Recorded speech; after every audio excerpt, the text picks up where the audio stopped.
Sekarang kita buat bahagian ini pula ya. Sebenarnya kita dah buktikan Roy. Kebersihanan sabun badan ni. Ya. Sabun badan, bukan sabun badan. Alright. So saya cuba lagi ya.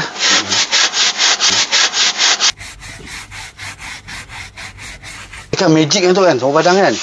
Tok tengok nanti ya. Tok dah gosok dah kan. Yang lubang ni dia tutup balik Tok.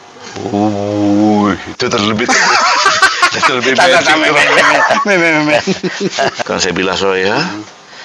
Kau buat sikit je, aku buat banyak tau. Oh, mana tahu. Itu kan rezeki. Masih ada sabun lagi lah Roy. Tak apa, lap je. Lap dulu, lepas tu kita lap dengan kain kering. Ni kain basah.